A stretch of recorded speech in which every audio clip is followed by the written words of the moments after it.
Hi all സെലൻസ് അക്കാഡമിയുടെ പുതിയൊരു വീഡിയോയിലേക്ക് എല്ലാവർക്കും സ്വാഗതം. അപ്പോൾ നമ്മൾ പഠിച്ചുകൊണ്ടിരിക്കുന്നത് ശ്രീനാരായണ ഗുരു ഓപ്പൺ യൂണിവേഴ്സിറ്റിയുടെ ചേസസ് ടു ദ എലിസബത്ത് ഏജ് എന്ന് പറയുന്ന സബ്ജക്റ്റാണ്. യൂണിറ്റ് 1 ഓൾറെഡി നമ്മൾ കവർ ചെയ്തിട്ടുണ്ടായിരുന്നു. ഇനി നമ്മൾ നോക്കാൻ പോകുന്ന യൂണിറ്റ് 2 ആണ് poetry, the early traditions. Okay, poetry എന്ന് മാത്രമേ യൂണിറ്റിൻ്റെ പേരുള്ളൂ. എയർലി ട്രഡീഷൻസ് എന്ന് പറയുമ്പോൾ പഴയ കാലത്തിൽ എന്തിനൊക്കെയാണ് ഈ പോയട്രി യൂസ് ചെയ്തുകൊണ്ടിരുന്നത്, എന്തൊക്കെയായിരുന്നു അവരുടെ ക്യാരക്ടേഴ്സ് യൂസ് ചെയ്തിരിക്കുന്നതിൽ, പോയട്രിക്കകത്തുള്ള ക്യാരക്ടേഴ്സ് എങ്ങനെയൊക്കെയാണ്, അവരുടെ സ്വഭാവം എങ്ങനെയൊക്കെയാണ്, എന്തിനൊക്കെ വേണ്ടിയിട്ടാണ് ഇവർ പോയട്രി എന്ന് പറയുന്ന ട്രഡീഷൻ യൂസ് ചെയ്തുകൊണ്ടിരുന്നത് എന്നുള്ള കാര്യങ്ങളൊക്കെയാണ് നമ്മൾ യൂണിറ്റ് 2 പഠിക്കാനായിട്ട് പോകുന്നത്. ഓക്കെ, അപ്പോൾ നമുക്ക് ചെറിയൊരു ഇൻട്രൊഡക്ഷൻ പോലെ നോക്കാം. ഇംഗ്ലീഷ് പോയട്രിയുടെ തുടക്കം എന്ന് പറയുന്നത് ആംഗ്ലോ സാക്ഷൻ കാലഘട്ടത്തിൽ തന്നെയാണ്. നമ്മൾ ഓൾറെഡി നോക്കിയിട്ടുണ്ടായിരുന്നു. ഓക്കെ, ഫസ്റ്റ് യൂണിറ്റ് നോക്കിയപ്പോൾ അതിൻ്റെ ആംഗ്ലോ സാക്ഷനെ കുറിച്ച് പറയുന്നുണ്ട്. ആ കാലഘട്ടത്തിലാണ് ഇംഗ്ലീഷ് പോയട്രി തുടങ്ങിയത്. അപ്പോൾ ആദ്യമായിട്ട് ഒരു ഇംഗ്ലീഷ് പോയറ്റ് എന്നറിയപ്പെട്ട വ്യക്തിയാണ് കാട്ട്മൻ എന്ന വ്യക്തി. 658 to 687 കാലഘട്ടത്തിലാണ് ഇദ്ദേഹം ജീവിച്ചിരുന്നത്. അപ്പോൾ കാട്ട്മൻ ആണ് ഹൈമൻ ഓൺ ക്രിയേഷൻ എന്ന് പറയുന്ന സാഹിത്യമൊക്കെ കമ്പോസ് ചെയ്തത്. ഓക്കെ, അപ്പോൾ ആ പോയട്രി പരമ്പരയൊക്കെ ഇങ്ങനെ ക്രോസ് ചെയ്ത് വരുന്ന ടൈമിൽ ഇംഗ്ലീഷ് ലിറ്ററേച്ചറിലെ the great heroic epic of old English literature എന്ന് അറിയപ്പെട്ട് മുന്നോട്ട് വന്നതാണ് ബിയോൾഫ്. ഓക്കെ, അതുപോലെ തന്നെ ആംഗ്ലോ സാക്ഷൻ്റെ മിഡിൽ ഏജസ് ഒക്കെ ആയപ്പോഴത്തേനും കവിതകളുടെ പ്രധാന രൂപമായി റോമൻസ് വളരുകയും ചെയ്തു. അതായത് ഈ പ്രണയം, സാഹിത്യം, കഥാകാവ്യങ്ങളൊക്കെ ആ ടൈമിലേക്ക് വളർന്നു വരികയും ചെയ്യുകയുണ്ടായി. സോ ഈ പോയട്രി എന്ന് പറയുന്ന ഒരു ലെഗസിയെ ഏറ്റവും കൂടുതൽ ഉയർച്ചയിലേക്ക് എത്തിച്ച വ്യക്തിയായിരുന്നു ജെഫ്രി ചോസൽ. പിന്നീട് അദ്ദേഹം ഫാദർ ഓഫ് ഇംഗ്ലീഷ് പോയട്രി എന്നൊക്കെ അറിയപ്പെടാനും തുടങ്ങുകയുണ്ടായി. അപ്പോൾ ഇതാണ് ജസ്റ്റ് ഒരു ഓവർവ്യൂ നമുക്ക് നോക്കാനായിട്ടുണ്ടായിരുന്നത്. അപ്പോൾ നമുക്ക് അടുത്തായിട്ട് നോക്കാനായിട്ടുള്ളതാണ് metrical romance, tales of knights and chivalries. Chivalries എന്ന് പറയുമ്പോഴത്തേക്കും ധീരത എന്നുള്ളത്, ധീരന്മാരെയൊക്കെ മീൻ ചെയ്യുന്നതാണ്. ഓക്കെ, ഷിവലറി എന്ന് പറയുന്നത്. മെട്രിക്കൽ റോമൻ പോയട്രി എന്ന് പറയുമ്പോഴത്തേനും അവർ കൂടുതലായിട്ട് കോൺസെൻട്രേറ്റ് ചെയ്യുന്നത് രാജാക്കന്മാർ, അതുപോലെ തന്നെ പ്രണയം, അഡ്വഞ്ചേഴ്സ്, റിലീജിയൻ, ഇത് അല്ലെങ്കിൽ ഹീറോയിക് കട്ട്സ്. നമ്മളിപ്പോൾ കാണുന്ന പോലെ മാർവലിൻ്റെയൊക്കെ, ഇപ്പോൾ മാർവൽസ് എന്ന് പറഞ്ഞാൽ ഇവിടെ തന്നെ മെൻഷൻ ചെയ്തിട്ടുണ്ട്. മാർവലിൻ്റെയൊക്കെ എപ്പിക് സീരീസ് പോലെ തന്നെ എന്തെങ്കിലും ഒന്ന് സ്പെസിഫിക് ആയിട്ട് കോൺസെൻട്രേറ്റ് ചെയ്തിരുന്നത്. അതിൻ്റെ അകത്ത് പ്രധാനപ്പെട്ട കാര്യങ്ങളാണ് ഇതിൻ്റെ കൊടുത്തിരിക്കുന്നത്. കിങ്സ്, നൈറ്റ്സ്, നോബിൾമെൻ, ലവ്, അഡ്വഞ്ചർ, ഇതെല്ലാം കൊടുത്തിരിക്കുന്നത്. ഈ കാര്യങ്ങളെല്ലാം കോൺസെൻട്രേറ്റ് ചെയ്തിരുന്ന പോംസ് ആണ് മെട്രിക്കൽ റോമൻ പോംസ്. സോ ഈ മെട്രിക്കൽ റോമൻ പോംസ് വന്നതോടുകൂടി തന്നെ ഫ്രാൻസിന് സെൻറ്റർ ഓഫ് റോമൻ ലിറ്ററേച്ചർ എന്ന് 13th സെഞ്ചുറിയിൽ മുദ്രകുത്തുകയുണ്ടായി. ഓക്കെ, കാരണം അവരെഴുതുന്ന പോംസും കാര്യങ്ങളെല്ലാം അതുപോലെ ഡീറ്റെയിൽഡും ആയിരുന്നു. അതുപോലെ തന്നെ വളരെ ഇൻട്രസ്റ്റിംഗ് ആണ്. പ്രണയം, ധീരതയൊക്കെ വരുമ്പോൾ എല്ലാം വായിക്കാനും കൂടുതൽ ഇൻട്രസ്റ്റിംഗ് ആണ്. കൂടുതലായിട്ട് വിജയിച്ച് മുന്നോട്ട് പോകുന്ന സ്റ്റോറീസ് വരുന്നത് അതിൻ്റെ അകത്ത് ഉൾക്കൊള്ളിച്ചുകൊണ്ടിരുന്നത്. ഈ പോയത്തിനകത്തൊക്കെ ഇൻക്ലൂഡ് ചെയ്തിരിക്കുന്ന സ്റ്റോറീസ് ഞാൻ ഇവിടെ ജസ്റ്റ് കീ ഫീച്ചേഴ്സ് ആയിട്ട് കൊടുത്തിട്ടുണ്ട്. നമുക്കൊന്ന് നോക്കാം. അപ്പോൾ ഇതിൻ്റെ അത് നായകൻ എന്തെങ്കിലും ഒരു ദൗത്യം, എന്തെങ്കിലും ഒരു ക്വസ്റ്റ് ഏറ്റെടുക്കും. ഓക്കെ, അതുപോലെ തന്നെ അത്ഭുത സംഭവങ്ങൾ അല്ലെങ്കിൽ അത്ഭുത ജീവികളൊക്കെ ഉണ്ടാകും. പോമിനിടയിൽ അത്ഭുത ജീവികളൊക്കെ വരുന്നതായിട്ട് ചിത്രീകരിക്കും. അതുപോലെ തന്നെ ഡ്രാഗൺസ്, പിന്നെ ജയൻസ് എന്ന് പറയുമ്പോൾ വലിയ വലിയ ആൾക്കാരില്ലേ, നമുക്ക് അത്ഭുത ദ്വീപിനകത്തൊക്കെ കാണുന്ന വലിയ വലിയ ആൾക്കാർ. അതുപോലെ തന്നെ മജീഷ്യൻസ് എന്ന് പറയുമ്പോൾ മന്ത്രവാദികളെയൊക്കെ കഥാപാത്രങ്ങളായിട്ട് സ്വീകരിച്ചാണ് പോംസ് എഴുതിക്കൊണ്ടിരുന്നത്. ഇപ്പോൾ നൈറ്റ്സിൻ്റെ ഒക്കെ പോംസ് എടുക്കുകയാണെങ്കിൽ നൈറ്റ്സ് എന്ന് പറയുമ്പോഴത്തേക്കും യുദ്ധത്തിനൊക്കെ പോകുന്നവരാണ്. അപ്പോൾ അവർക്ക് രാജ്യസേവ എന്നുള്ളൊരു മൈൻഡ് സെറ്റിൽ മാത്രം പോകുന്ന സമയത്ത് സുന്ദരിയായ ഒരു സ്ത്രീയെ കണ്ടുമുട്ടാനും അവരുമായിട്ട് പിന്നെ പ്രണയത്തിൽ ഏർപ്പെടുക, ഇന്ന കാര്യങ്ങളൊക്കെയാണ് ഇവരുടെ പോംസിലൊക്കെ കൂടുതലായിട്ട് കോൺസെൻട്രേറ്റ് ചെയ്യുന്നത്. പിന്നെ ഈ മെട്രിക്കൽ റോമൻ പോംസിൽ കൂടുതലായിട്ടും കണ്ടുവരുന്ന കാര്യമാണ് യുദ്ധങ്ങൾ, അതുപോലെ തന്നെ ധീരത, അതായത് യുദ്ധം ചെയ്യുന്ന നൈറ്റ്സ്, കിങ്സ്, അവരുടെയൊക്കെ ധീരത, അവരുടെയൊക്കെ ചങ്കുറപ്പും, യുദ്ധത്തിന് വേണ്ടി, രാജ്യത്തിന് വേണ്ടി എന്തും ചെയ്യും, ജനങ്ങൾക്ക് വേണ്ടി എന്തും ചെയ്യും എന്നുള്ളൊരു ചങ്കുറപ്പും കാര്യങ്ങളൊക്കെ പ്രൊജക്റ്റ് ചെയ്ത് അല്ലെങ്കിൽ ഡെമോൺസ്ട്രേറ്റ് ചെയ്ത് കാണിക്കുന്ന രീതിയിലുള്ളൊരു പോം ഒക്കെ ആയിരിക്കും ഈ മെട്രിക്കൽ റോമൻ പോംസിൽ കൂടുതലായിട്ടും കണ്ടുവരുന്നത്. മെജോറിറ്റിയും ലവ്, അതുപോലെ തന്നെ യുദ്ധങ്ങൾ, പിന്നെ വീരത്വം, ഇതുപോലെ കാര്യങ്ങളൊക്കെ കോൺസെൻട്രേറ്റ് ചെയ്തിട്ടാണ് പോംസ് ഒക്കെ എഴുതാറ്. പിന്നെ ഇതിൻ്റെ ഒരു ഡ്രോബാക്ക് എന്താണെന്ന് പറഞ്ഞു കഴിഞ്ഞാൽ സാധാരണപ്പെട്ട ജനങ്ങളുടെ ഒരു കാര്യങ്ങളും ഇതിൻ്റെ വരില്ല. അതായത് ഹൈ പൊസിഷൻസിലുള്ള ആൾക്കാരുടെ കാര്യങ്ങളൊക്കെ ഇതിൻ്റെ വരുള്ളൂ. സാധാരണ ജനങ്ങളുടെ ധീരതയോ സാധാരണ ജനങ്ങളുടെ സ്ട്രഗ്ലിങ്ങോ, അവരുടെ ലൈഫ് സ്റ്റൈൽസോ, ഇതും കൊണ്ട് അവർ എന്തോരം സ്ട്രഗിൾ ചെയ്യുന്നു അല്ലെങ്കിൽ അവരുടെ ജീവിത ശൈലികളോ ഒന്നും തന്നെ ഇതിൻ്റെ അകത്ത് മെൻഷൻ ചെയ്യുന്നതായിട്ടില്ല കേട്ടോ. അപ്പോൾ നമ്മൾ ഈ മെട്രിക്കൽ റോമൻ സൈക്കിളിനെ 4 ഡിവൈഡ് ചെയ്തിട്ടുണ്ട്. Matter of France, matter of Rome, matter of England and matter of Britain. ഇങ്ങനെ 4 ഡിവൈഡ് ചെയ്തിട്ടുണ്ട്. നമുക്ക് ജസ്റ്റ് ഷോർട്ടായിട്ട് നോക്കാം എന്താണെന്നൊക്കെ. ഫസ്റ്റ് ഓഫ് ഓൾ നമ്മൾ നോക്കാൻ പോകുന്നത് മാറ്റർ ഓഫ് ഫ്രാൻസ് ആണ്. മാറ്റർ ഓഫ് ഫ്രാൻസിനകത്ത് മെയിനായിട്ട് കോൺസെൻട്രേറ്റ് ചെയ്തിരിക്കുന്ന സബ്ജക്റ്റ് എന്ന് പറയുന്നത് ചാർലി മേഗൻ എന്ന ഫ്രഞ്ച് ചക്രവർത്തിയുടെയും അദ്ദേഹത്തിൻ്റെ 12 ധീര യോദ്ധാക്കളുടെയും വീര്യകൃത്യങ്ങളാണ്. അവർ നാടിനെ പ്രൊട്ടക്ട് ചെയ്തതും അവർ നടത്തിയ യുദ്ധങ്ങളും അവരെ ഫേസ് ചെയ്ത കോൺസിക്വൻസസിനെ എങ്ങനെയൊക്കെ ഫേസ് ചെയ്തു എന്നുള്ള കാര്യങ്ങളൊക്കെ കുറച്ച് പവറോടുകൂടി അല്ലെങ്കിൽ അവരെ കുറച്ച് എടുത്ത് കാണിക്കുന്ന രീതിയിൽ പ്രസന്റ് ചെയ്തിരിക്കുകയാണ്. ഓക്കെ, അപ്പോൾ ഇതിൻ്റെ പ്രധാന കൃതി എന്ന് പറയുന്നത് സോങ് ഓഫ് റൊണാൾഡ് എന്നാണ് അറിയപ്പെടുന്നത്. അതിന് വേറൊരു പേരിൽ അറിയപ്പെടുന്നത് ചാൻസൺ ദേ റൊണാൾഡ് എന്നാണ് ഇതിന് മറ്റൊരു പേരിൽ അറിയപ്പെടുന്നത്. ഓക്കെ, ഇതിൻ്റെ പ്രധാന കഥാപാത്രങ്ങളും ചാർലി മേഗൻ ആൻഡ് റൊണാൾഡോ. അടുത്തായിട്ട് നമുക്ക് നോക്കാനായിട്ടുള്ളത് മാറ്റർ ഓഫ് റോം ആണ്. ഇതിനകത്ത് കൂടുതലും ഗ്രീക്ക് റോമൻ ഹിസ്റ്ററീസ് ആണ് എക്സ്പ്ലെയിൻ ചെയ്യുന്നത്. പിന്നെ ഇതിനകത്ത് കുറേ മിത്സ് ഉണ്ട്. മിത്സ് എന്ന് പറയുമ്പോഴത്തേക്കും മനുഷ്യർക്ക് കിട്ടാവുന്ന അത്ഭുത ശക്തികൾ, അവർ പറക്കുന്നത്, പിന്നെ അവർ മാജിക് ചെയ്യുന്നു, മാജിക് ചെയ്ത് മറ്റൊരാളെ പറക്കുന്നു, പിന്നെ അവർ മാജിക് ചെയ്ത കുറേ കാര്യങ്ങളൊക്കെ ക്രിയേറ്റ് ചെയ്യുന്നു. ഇങ്ങനത്തെ മിത്സ്, അതായത് ഒരിക്കലും സംഭവിക്കാൻ പോകുന്നില്ലാത്ത കാര്യങ്ങളൊക്കെയാണ് മാറ്റർ ഓഫ് റോമിനകത്ത് എക്സ്പ്ലെയിൻ ചെയ്യുന്നത്. അതിനകത്ത് പ്രധാന കൃതികൾ എന്ന് പറയുന്നത് the siege of Troy, the siege of Thebes, the adventure of Aeneas. Matter of റോമിൽ കൂടുതലായിട്ടും കോൺസെൻട്രേറ്റ് ചെയ്തിരിക്കുന്ന ക്യാരക്ടേഴ്സ് അലക്സാണ്ടർ ദ ഗ്രേറ്റ് ആണ്. നമുക്ക് ഫെമിലിയർ ആയിട്ടുള്ള ഒരു പേരാണ് അലക്സാണ്ടർ ദ ഗ്രേറ്റ്. പിന്നെ എഴീനാസ്, പിന്നെ ട്രോജൻ വാറിലെ നായകന്മാരെയൊക്കെയാണ് ഇതിനകത്ത് കൂടുതലായിട്ടും കോൺസെൻട്രേറ്റ് ചെയ്യുന്നത്. അടുത്തായിട്ട് നമുക്ക് നോക്കാനായിട്ടുള്ളത് മാറ്റർ ഓഫ് ഇംഗ്ലണ്ട് ആണ്. മാറ്റർ ഓഫ് ഇംഗ്ലണ്ടിൽ എപ്പോഴും കോൺസെൻട്രേറ്റ് ചെയ്യുന്ന ടോപ്പിക്സ് എന്ന് പറയുന്നത് ഹീറോസ് ആൻഡ് ലെജൻഡ്സ്, ഇവരെയാണ് കൂടുതലായിട്ടും കോൺസെൻട്രേറ്റ് ചെയ്യാറുള്ളത്. ഇതിൻ്റെ പ്രധാന കൃതികൾ എന്ന് പറയുന്നത് King Horn, Havelok the Dane, Guy of Warwick, ബ്രിഡ്സ് ഓഫ് ഹാംപ്ടൺ. ഇതൊക്കെയാണ് ഇതിൻ്റെ പ്രധാന കൃതികൾ എന്ന് പറയുന്നത്.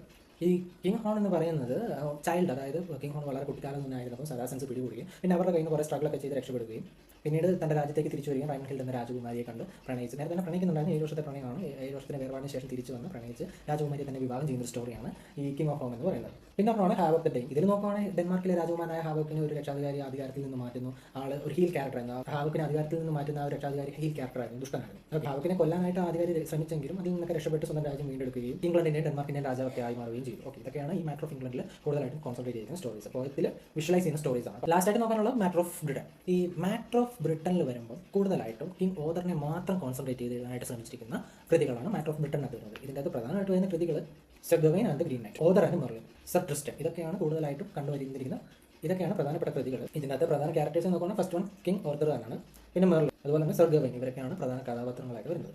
ഇതിനകത്ത് പ്രധാന ഇൻസിഡൻസ് എന്ന് പറയുമ്പോൾ knight of the round table, holy grail investigations, അതുപോലെ തന്നെ knights of the round table, പിന്നെ ഓർത്തർ മരിക്കും. ഇതിൻ്റെ ഓർത്തറിൻ്റെ മരണമൊക്കെയാണ് കൂടുതലായിട്ടും ഇതിൻ്റെ അകത്ത് കണ്ടുവരുന്ന സ്റ്റോറീസ്. സോ നമ്മൾ ഇത്ര നേരം ഡിസ്കസ് ചെയ്തതിൻ്റെ ഒരു ഔട്ട്ലൈൻ നോക്കാം.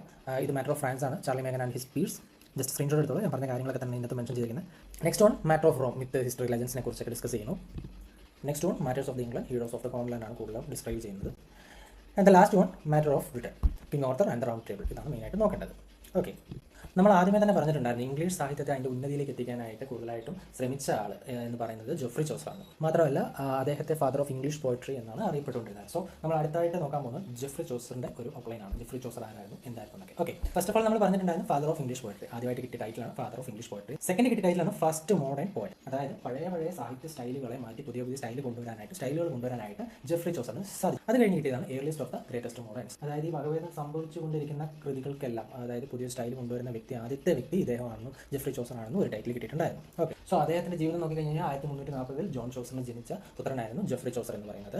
ജോൺ ചോസർ ഒരു വൈൻ മെർച്ചന്റ് ആയിരുന്നു, വെൽത്തിയർ സമ്പന്നനായ ഒരു കള്ളു കച്ചവടക്കാരനായിരുന്നു, സിമ്പിളായിട്ട് പറഞ്ഞു കഴിഞ്ഞാൽ. ഓക്കെ, അപ്പോൾ ജെഫ്രി ചോസർ ആർമിയിൽ വർക്ക് ചെയ്തിട്ടുണ്ടായിരുന്നു, ഡിപ്ലോമാറ്റ് ആയിട്ടുണ്ടായിരുന്നു. അതുപോലെ തന്നെ യൂറോപ്പിലെ ഒട്ടനേക സ്ഥലങ്ങളിൽ സഞ്ചരിച്ച ഒരു വ്യക്തിയായിരുന്നു ജെഫ്രി ചോസർ. അതുകൊണ്ട് സഞ്ചരിച്ചുകൊണ്ടും ആർമിയിൽ വർക്ക് ചെയ്തുകൊണ്ടും ഡിപ്ലോമാറ്റ് ഒക്കെ ആയിരുന്നുകൊണ്ട് ആൾക്ക് അറിവ് കൂടുതലായിരുന്നു. ഓക്കെ, അതുകൊണ്ട് പിന്നീട് അദ്ദേഹം ലിറ്ററേച്ചറിലേക്ക് വരികയാണ്. പക്ഷേ അദ്ദേഹം വെറുതെ സാഹിത്യത്തിലേക്ക് വരികയല്ല, ഇംഗ്ലീഷിനെ ഒരു റെസ്പെക്റ്റഡ് ലിറ്റററി ലാംഗ്വേജ് ആക്കി മാറ്റാനായിട്ട് ജെഫ്രി ചോസറിന് സാധിച്ചു. സോ ജെഫ്രി ചോസറിന്റെ കൃതികളും അതിന്റെ സ്റ്റൈലും ഒക്കെ വെച്ചിട്ട് നമുക്ക് അദ്ദേഹത്തിന്റെ പോയറ്റിക് പീരീഡ് 3 ആയിട്ട് ഡിവൈഡ് ചെയ്യാം. ഓക്കെ, ഇതിനകത്ത് ജെഫ്രി ചോസറിന്റെ ലിമിറ്റേഷൻ തൊട്ട് അദ്ദേഹം ലിറ്ററേച്ചറിനെ മാസ്റ്റർ ചെയ്ത ടൈം വരെയുള്ള കാര്യങ്ങളാണ് പറയുന്നത്. First one French period, second one Italian period and third one English period എത്തിയപ്പോഴാണ് ജെഫ്രി ചോസറിന്റെ ആ ഒരു കർത്തവ്യം പൂർത്തിയായി. ഇംഗ്ലീഷ് ലിറ്ററേച്ചറിനെ മോസ്റ്റ് റെസ്പെക്ട്ഫുൾ ലിറ്റററി ലാംഗ്വേജ് ആയിട്ട് മാറ്റാനായിട്ട് ജെഫ്രി ചോസറിന് സാധിച്ചു. ഓക്കെ, 1358 തൊട്ട് 1400 വരെയുള്ള കാലഘട്ടങ്ങളിലെ സംഭവങ്ങളാണിത്. Okay, first one French period 1358 തൊട്ട് 1372 വരെയാണ് ഫ്രഞ്ച് പീരീഡ് എന്ന് ഡിനോട്ട് ചെയ്യാൻ പറ്റും. സോ ഫ്രഞ്ച് പീരീഡിൽ അദ്ദേഹം സ്വീകരിച്ചത് ഫ്രഞ്ച് സാഹിത്യങ്ങൾ തന്നെയാണ്.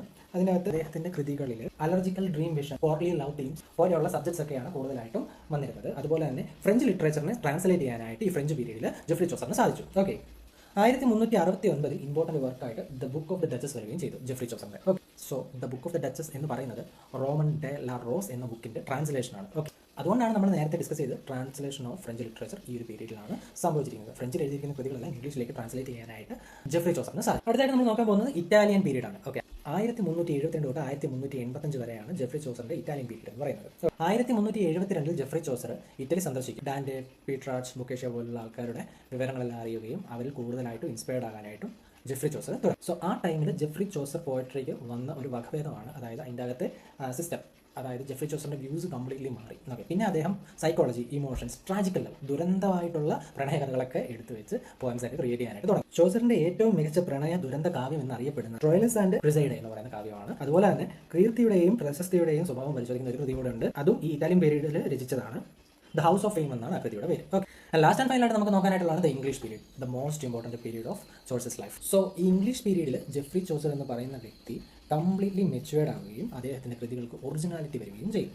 ഓക്കെ, ഈ 1358 ടു 1400 വരെയുള്ള കാലഘട്ടങ്ങളിൽ ഇംഗ്ലീഷ് പീരീഡ് വന്ന ടൈമിൽ അദ്ദേഹത്തിൻ്റെ കൃതികൾ സോഷ്യൽ റിയലിസം, ഹ്യൂമർ, തമാശകൾ, satires and realistic portraits of English society ഇതുപോലുള്ള കാര്യങ്ങളെല്ലാം കോൺസെൻട്രേറ്റ് ചെയ്ത് അദ്ദേഹം പോംസ് എഴുതാനായിട്ട് തുടങ്ങി. അപ്പോൾ നമ്മുടെ ഈ ജെഫ്രി ചോസറിന് മെച്യൂരിറ്റി വന്ന ടൈമിൽ എഴുതിയ ഒരു കൃതിയാണ് കാൻറ്റർബറി ടെയിൽസ്. അദ്ദേഹത്തിൻ്റെ മാസ്റ്റർ പീസ് എന്ന് തന്നെ അക്ഷരാർത്ഥത്തിൽ പറയാൻ പറ്റിയ കൃതിയാണ്. കാരണം ഈ ലിറ്ററേച്ചറിൽ എല്ലാ കാര്യങ്ങളും അദ്ദേഹം പരീക്ഷിച്ചു. ഫ്രഞ്ച്, ഇറ്റാലിയൻ, ഇംഗ്ലീഷ് ഇവരെല്ലാം പോവുകയും പുതിയ ആൾക്കാരുമായിട്ട് സംസാരിക്കുകയും യാത്രകൾ കൂടുതലായിട്ട് ചെയ്യുകയും അറിവുകൾ കൂടുതലായിട്ട് നേടുകയും ഓരോ ഇമോഷൻസിനെ പഠിക്കാനും എല്ലാം തുടങ്ങിക്കഴിഞ്ഞപ്പോൾ ജെഫ്രി ചോസറിന് നല്ല രീതിക്ക് കൃതികളും ഉണ്ടാക്കാനായിട്ട് സാധിച്ചു. ഈ കാൻറ്റർബറി ടെയിൽസ് ചോസറിൻ്റെ ഗ്രേറ്റസ്റ്റ് എപ്പിക് മാസ്റ്റർ പീസ് ആണെന്ന് നമ്മൾ പറഞ്ഞെങ്കിലും അതെന്താണെന്ന് നമുക്ക് ജസ്റ്റ് ഒന്ന് നോക്കാം. ഓക്കെ, ഫസ്റ്റ് നമ്മൾ അതിൻ്റെ നോക്കാൻ പോകുന്നത് സ്റ്റോറി ഫ്രെയിംവർക്കാണ്. ഓക്കെ, ലണ്ടനിലെ അബാർ ഇന്നിൽ നിന്നും കാൻറ്റർബറിയിലെ സെന്റ് തോമസ് ബെക്കറ്റിന്റെ ദേവാലയത്തിലേക്ക് തീർത്ഥാടനത്തിന് പോകുന്ന ഒരു കൂട്ടം ആളുകളുടെ കഥയാണ് കാൻറ്റർബറി ടെയിൽസിൽ വിശദീകരിക്കുന്നത്. സോ ഈ യാത്ര ചെയ്യുന്നതിനിടെ ഇവർക്ക് ബോറടിക്കാതിരിക്കാനും അതുപോലെ തന്നെ വിരസത ഉണ്ടാകാതിരിക്കാനും ഓരോ തീർത്ഥാടകരും കഥ പറയണമെന്ന് ടബാർഡ് ഇന്നിന്റെ ഉടമയായ ഹാരി ബെയ്ലി നിർദ്ദേശിക്കുകയുണ്ടായി. സോ ടബാർഡ് ഇന്നിന്റെ ഓണർ ആയതുകൊണ്ട് തന്നെ ഹാരി ബെയ്ലി അങ്ങനെ ഒരു ഇൻസ്ട്രക്ഷൻ കൊടുത്തുകൊണ്ട് ആർക്കും വിശ്വസിക്കാനായിട്ട് സാധിക്കുകയുണ്ടായില്ല. സോ എല്ലാവരും യാത്രയിലൂടെ ഓരോരോ കഥകൾ പറയുകയുണ്ടായി. പക്ഷേ ഇവർ ഈ പറയുന്ന കഥകൾക്കെല്ലാം ഒരു സെയിം കണ്ടന്റാണ്, അതായത് കണ്ടന്റ് ഇപ്പോൾ ഒരു സെയിം സ്റ്റൈലാണ്. കാരണം കഥയുടെ ഇമ്പോർട്ടൻസ് ഒക്കെ നമുക്ക് നോക്കിക്കഴിഞ്ഞ് കഴിഞ്ഞാൽ ഇത് കൂടുതലും രാജാക്കന്മാർ, പുരോഹിതന്മാർ, അതുപോലെ തന്നെ സെല്ലേഴ്സ്, പിന്നെ ഫാർമേഴ്സ്, ലേഡീസ് തുടങ്ങിയ സമൂഹത്തിലെ വിവിധ തട്ടുകളിലുള്ള മനുഷ്യരുടെ ജീവിതം വ്യക്തമാക്കി ചിത്രീകരിക്കുന്നുണ്ട്. ഓക്കെ, അതുകൊണ്ട് തന്നെ ഈ കൃതിയെ 14ാം നൂറ്റാണ്ടിന്റെ ഇംഗ്ലണ്ടിന്റെ കണ്ണാടി എന്ന് വിശേഷിപ്പിക്കുന്നുണ്ട്. സോ നമ്മൾ ഇംഗ്ലീഷിൽ പറഞ്ഞു കഴിഞ്ഞാൽ England's mirror of 14th century എന്ന് നമുക്ക് മെൻഷൻ ചെയ്യാൻ പറ്റും. ഈ ഒരു കൃതിയിൽ നിന്ന് നമുക്ക് കൂടുതലായിട്ട് മനസ്സിലാക്കി എടുക്കാൻ പറ്റുന്നത് 14th സെഞ്ചുറിയിൽ ഇംഗ്ലണ്ട് സൊസൈറ്റിയിലെ ഒരു പിക്ചറാണ്. ആ ഒരു ടൈമിൽ അവിടെ ഇംഗ്ലണ്ടിൽ എന്തായാലും സിറ്റുവേഷൻ എന്നും അതുപോലെ തന്നെ വിവിധ സോഷ്യൽ ക്ലാസ്സസിനെ, അതായത് നമുക്കിപ്പം ജാതി മതം ഇല്ല, ആ ഒരു സോഷ്യൽ ക്ലാസ്സസിനെ റെപ്രസെൻറ്റ് ചെയ്യുകയുണ്ടായി. ഇതിൻ്റെ അത് കൂടുതലായിട്ടും ഹ്യൂമേഴ്സ് ഉണ്ടായിരുന്നു, തമാശകളുണ്ടായിരുന്നു, ഒറിജിനാലിറ്റീസ്, റിയലിസം ഉണ്ടായിരുന്നു, സെറ്റേഴ്സ് ഉണ്ടായിരുന്നു. ഇതെല്ലാം കൂടി കലർന്ന ഒരു കൃതിയായിരുന്നു ചോസറിൻ്റെ കാൻറ്റർബറി ടെയിൽസ്. സോ ഇത്രയുള്ള നമുക്ക് ഈ ചാപ്റ്റർ പഠിക്കാനായിട്ട് ക്വിക്ക് റിവിഷൻ നോക്കി കഴിഞ്ഞ് കഴിഞ്ഞാൽ നമുക്ക് key dates and exam points കൊടുത്തിട്ടുണ്ട്. ഞാനിവിടെ ഇമ്പോർട്ടൻറ്റ് ഇയേഴ്സ് നോക്കി കഴിഞ്ഞാൽ 1340 ജെഫ്രി ചോസറിൻ്റെ ജനനം, അതാണ് 1358 to 72 French period. 1369 the book of duchess വിവർത്തനം ചെയ്തു. 1372 to 73 ചോസർ ഇറ്റലി വിസിറ്റ് ചെയ്യുകയും 1372 to 85 ഇറ്റാലിയൻ പീരീഡും 1385 to 1400 ഇംഗ്ലീഷ് പീരീഡും 1400 ചോസറിൻ്റെ മരണം. ഇത്രയുമാണ് ഇതിനകത്ത് നോക്കാൻ. അപ്പോൾ നമ്മൾ നോക്കുമ്പോൾ തന്നെ നമ്മുടെ യൂണിറ്റിൻ്റെ പേര് ഓൾറെഡി പോയട്രി എന്നാണ്. അതുകൊണ്ട് തന്നെ ഇംഗ്ലീഷ് പോയട്രി ലിറ്ററേച്ചറിനെ ഉന്നതിയിൽ എത്തിക്കാൻ ശ്രമിച്ച ഒരു വ്യക്തിയുടെ ജനനം തൊട്ട് മരണം വരെയുള്ള കാര്യങ്ങളാണ് നമുക്ക് ഇതിനകത്ത് പഠിക്കാനായിട്ടുള്ളത്. ഇംഗ്ലീഷ് ലിറ്ററേച്ചർ എങ്ങനെയാണ് അദ്ദേഹം വളർത്തിക്കൊണ്ട് വന്നത് നമുക്ക് ഇതിനകത്ത് പഠിക്കാനായിട്ട് സാധിക്കും. മെയിൻ ആയിട്ടുള്ളൊരു പോയിന്റ് ഇതിനകത്ത് നോക്കാനുള്ളത് ഫ്രഞ്ച് ട്രാൻസ്ലേഷനാണ്. The book of Duchess. Okay, അദ്ദേഹം അത് ഫ്രഞ്ചിൽ നിന്ന് ഇംഗ്ലീഷിലേക്ക് വിവർത്തനം ചെയ്തു എന്നാണ് മെയിൻ ആയിട്ടുള്ള ഒരു പോയിന്റ്. സോ ഈ എക്സാം പോയിന്റ്സ് ട്രിക്കൽ romances and narrative poems of children and adventure, the fourth cycle France, Roman, England and Britain. Chaucer is the father of the English poetry. His poetry divides into French, Italian and English period. The Canterbury Tale realistically pictures medieval English society. ഇത്രയാണ് നമുക്ക് exam points ആയിട്ട് നോക്കാനായിട്ടുള്ളത്. Short ആയിട്ട് നോക്കി കഴിഞ്ഞാൽ ഈ 5 points മാത്രം പഠിച്ചിട്ട് പോയാലും നമുക്ക് അത്യാവശ്യം എഴുതാൻ പറ്റുന്നതാണ്. ഓക്കെ, സോ അത്രയുള്ള നമ്മുടെ യൂണിറ്റ് 2 ഇതോടുകൂടി അവസാനിച്ചിരിക്കുകയാണ്. അടുത്ത യൂണിറ്റിൻ്റെ ക്ലാസ്സുമായിട്ട് ഉടനെ തന്നെ ഞാൻ നിങ്ങളുടെ അടുത്ത് എത്തുന്നതാണ്. സോ ക്ലാസ് ഒക്കെ മനസ്സിലാകുന്നുണ്ടെങ്കിൽ ജസ്റ്റ് ലൈക്ക് ഇടുക. അതുപോലെ തന്നെ എന്തെങ്കിലും പോരായ്മകളോ ഡൗട്ട്സോ ഒക്കെ ഉണ്ടെങ്കിൽ കമൻസ് വഴി അറിയിക്കുക. കൂടുതലായിട്ടുള്ള ക്ലാസ്സും കാര്യങ്ങളും എല്ലാം ശ്രീനാരായണ ഗുരു യൂണിവേഴ്സിറ്റിയുടെ കൂടുതലായിട്ടുള്ള ക്ലാസ്സും കാര്യങ്ങളും എല്ലാം കിട്ടാനായിട്ട് നമ്മുടെ ചാനൽ ഒന്ന് സബ്സ്ക്രൈബ് ചെയ്ത് വെക്കുക. Thank you for watching.